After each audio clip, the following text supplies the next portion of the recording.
It started like any other night. I had just gotten home from a long shift, tossed my keys on the counter, and kicked off my shoes. The apartment was quiet, too quiet.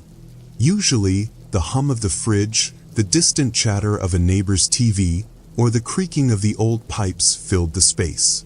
But tonight? Nothing. Just silence. I shrugged it off. Maybe I was just exhausted. I heated up some leftovers, sat on the couch, and scrolled through my phone. The usual news, random memes, messages from friends. That's when the emergency alert popped up. Emergency alert. Do not look through the keyhole. Lock your doors. I blinked. What? I had seen Amber Alerts, weather warnings, even those random test messages. But this didn't make sense. At first, I thought it was some glitch, maybe a weird prank or a mistake. But then my phone buzzed again. Emergency alert. Stay away from the door. Do not look. A weird feeling settled in my chest. I glanced at the door. It was locked. Deadbolt secured. Chain in place. Nothing unusual. But suddenly I became hyper-aware of it.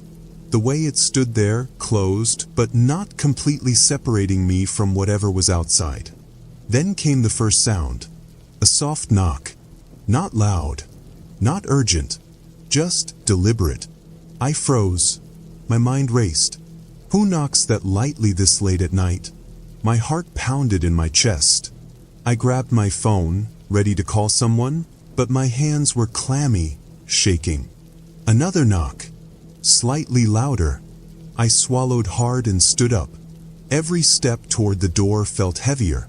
My brain screamed at me to ignore it, to turn around and pretend I hadn't heard a thing. But my body? It moved on its own. I reached the door. Stood inches away. The peephole was right there. Just a glance. That's all it would take. But the alert.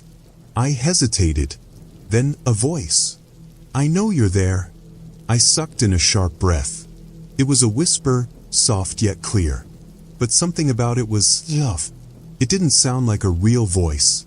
It had an echo, a distortion, like someone speaking through a bad radio connection. I didn't respond. I didn't move. Silence. Then, a click. The doorknob. It twisted. I jumped back, my breath catching in my throat. The chain rattled, the lock held, but the knob kept turning back and forth, slow and steady. I backed away, phone clenched in my fist. Should I call the police? Would they even take me seriously? Then, the knocking started again. Faster, louder, and then it stopped. A long pause. I didn't dare breathe. And then the worst part, a slow, scraping sound, right against the peephole, like a fingernail dragging across the wood. I felt sick. My stomach twisted into knots. It wanted me to look. The air in the apartment felt heavy, pressing against my chest. I squeezed my eyes shut, fighting the urge, my mind screaming that whatever was outside wasn't human. Then, one final whisper. You looked, didn't you? My blood ran cold. Because I hadn't. But something out there thought I had. And whatever it was, sounded pleased. I stood frozen in the middle of my living room, my mind racing. The whisper had stopped, but the weight of its words lingered in the air. You looked, didn't you? How could it say that? I hadn't looked. I was sure of it. The silence returned, thick and suffocating. I stared at the door, half expecting it to burst open. But it didn't move. Nothing did. My phone buzzed again, breaking the tension. I nearly dropped it, fumbling to unlock the screen. Emergency alert. Do not engage. Remain calm. Do not look. I swallowed hard. This wasn't just some prank. Whatever was outside my door wasn't human. It wasn't normal. And somehow, it was watching me. I took a shaky step back, my legs trembling beneath me. The urge to run was strong, but where would I even go? My apartment was on the 5th floor. The only way out was the door or the window. And the window? It led to nothing but a sheer drop into darkness. The knocking started again, but this time it wasn't soft. It was deliberate, louder, more forceful. Bent. I flinched with every hit, my heart slamming against my ribs. Then, just as suddenly as it started, it stopped. A low, dragging sound came next, moving along the doorframe. It was slow, deliberate, and unrelenting. I clenched my fists, trying to steady my breathing. Then a new noise. A faint clicking. I turned toward the sound, realizing with a sinking feeling that it wasn't coming from the door. It was behind me. I spun around, my eyes darting across the room. The sound was subtle, like nails tapping against glass. My gaze locked on the window. Something was outside. I couldn't make out a shape, but there was movement, a faint outline shifting in the darkness. My stomach turned as I realized it was leaning against the glass, waiting. The tapping grew louder, more insistent. I stumbled back, torn between the window and the door. What do I do? What am I supposed to do? The tapping stopped. For a moment, there was nothing but the pounding of my own heartbeat. Then came the whisper. You can't hide forever. It wasn't outside the window. It was inside the room. The whisper sent ice through my veins. You can't hide forever. I spun around, heart hammering against my ribs. The room was empty. At least, it looked empty. But the voice, it hadn't come from outside. It was here, inside. I gripped my phone, fingers slick with sweat. I wanted to call someone, anyone, but what would I even say? That an alert told me not to look through the keyhole, and now something was whispering in my apartment? They'd think I was losing my mind. The tapping on the window had stopped. The hallway beyond my door had gone silent. But I wasn't stupid. Silence didn't mean safety. I took a shaky breath and backed toward the kitchen, eyes darting to every shadow, every dark corner.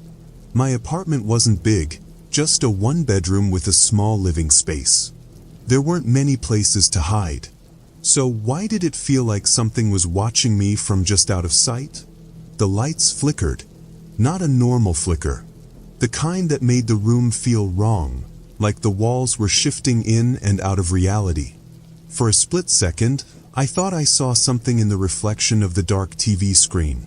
A figure, tall and twisted, standing right behind me. I spun around. Nothing. Bang. The door shook violently, the chain rattling in its latch. I jumped back, choking on my breath. Another bang, harder this time. Then came the scratching again, slow and steady. I squeezed my eyes shut. This isn't real. It can't be real. My phone buzzed in my hand. I hesitated before looking. Emergency alert. Do not speak to it. Do not acknowledge it. My stomach dropped. A new message appeared. Emergency alert. IT lies. I barely had time to process that when I heard it again. The whisper. Closer this time. Right next to my ear. Let me in. My body locked up. I could feel breath against my skin. But I was alone. I was alone. I forced myself to move, stumbling backward toward my bedroom. I needed to get away from the door, away from the window, away from whatever was here with me. I slammed the bedroom door shut and locked it, my breath coming in ragged gasps. The room was small, barely more than a bed, a dresser, and a closet. I pressed my back against the farthest wall, trying to steady my thoughts. My phone buzzed again. Emergency alert, check your closet. My eyes shot toward the closet door. It was closed. It had been closed all night. But now, standing there looking at it, I wasn't sure anymore. Had it always been closed? A single creak cut through the silence. The doorknob was turning. I bolted for the door, ripping it open and running into the hallway. I didn't care about the knocking at the front door. I didn't care about the window. I just needed to be out. I yanked at the chain lock, fingers fumbling, but the second I touched it, the knocking stopped. Silence. The kind that made your ears ring. I didn't move. Didn't breathe. Then a soft click. The door unlocked itself. My body refused to move. Every instinct screamed at me to run, but I was frozen. Then the doorknob started turning, slow, deliberate, like whoever was on the other side knew I was trapped. I did the only thing I could. I ran back toward my room, but the second I turned, the closet door was wide open, and something was standing inside. Twisted, smiling. The last thing I remember before everything went black was its voice, crawling into my mind like a parasite. I told you not to look. Darkness. It wrapped around me like a thick fog, pressing in from all sides. My ears rang, my body felt weightless, and for a moment, I thought I was dead. Then the whisper. You're finally awake. My eyes snapped open. I wasn't in my bedroom anymore. I wasn't anywhere I recognized. The air felt thick, like moving through water. Shapes swirled in the shadows. Figures watching. I turned my head, but my body was sluggish, my limbs unresponsive. I wasn't standing. I was strapped to something. My breath came fast. Panic clawed at my throat. The room, or whatever this was, had no walls, no ceiling, just an endless black void stretching in every direction. The only thing I could see clearly was the thing standing in front of me. The thing from the closet. Close, it was worse. It wasn't just tall, it was wrong. Its limbs were too long, bending at sharp angles. Its skin stretched too tight over a skeletal frame. But its face was the worst part. It was my face. Twisted. Stretched into an unnatural grin, as if someone had tried to carve the expression into place. I tried to scream, but no sound came out. It cocked its head, amused. You looked. It took a step closer. Then another. The void pulsed around us, like a living thing. I struggled against whatever was holding me, but my body refused to move. My fingers twitched, my breath hitched, but I was stuck. I gave you a chance, it murmured, stepping even closer. But you didn't listen. It reached out. Its fingers were cold, so cold they burned. I thrashed harder, my breath coming in short gasps. My phone. Where was my phone? Had I dropped it? Was it still in my apartment?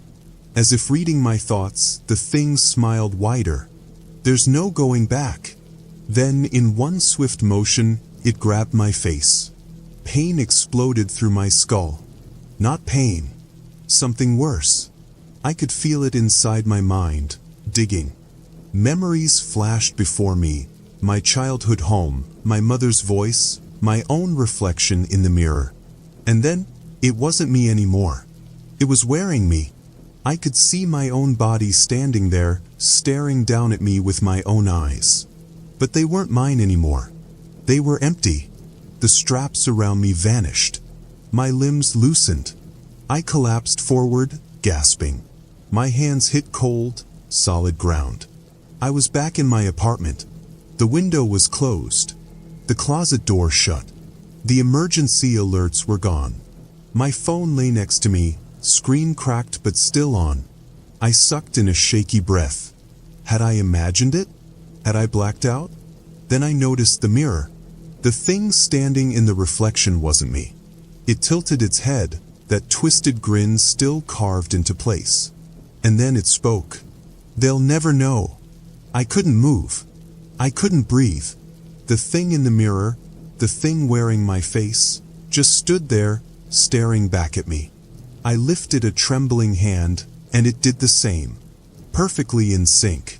But its eyes, those weren't mine. I swallowed hard, forcing myself to think. I was back in my apartment. The emergency alerts were gone. The closet door was shut. Everything looked normal. Except it wasn't. Because I wasn't the one standing here anymore. I stumbled back, heart hammering. My reflection didn't. It just smiled. You shouldn't have looked. it whispered. The voice came from the mirror, not my own mouth. Panic surged through me. This wasn't happening. This couldn't be happening. I turned, reaching for my phone. Maybe I could call someone, anyone. Maybe I could still fix this. But the screen was dead. Just a black void. Then from the mirror, a slow, rhythmic, coming from the other side of the glass. I turned back, pulse racing. The reflection of my room was gone. All that was left was darkness. And something else. Shapes moved in the blackness, shifting, watching. Finance. Pale, clawed hands pressed against the glass, stretching from the void, reaching for me. My reflection's grin widened. It's your turn now. The hands pushed through. The glass didn't shatter. It rippled, like liquid. I barely had time to react before they grabbed me. I fought. I screamed. But there was no one to hear me. The cold swallowed me whole. I don't know how long I was gone. When I opened my eyes, I was standing in my room. Everything looked the same. Felt the same. Except for one thing. I turned to the mirror. The thing inside, the real me, was trapped. It pounded on the glass, screaming, eyes wild with terror. But no sound came through. I just smiled. And then I turned away. Because now I was free. And I had a whole new world to explore.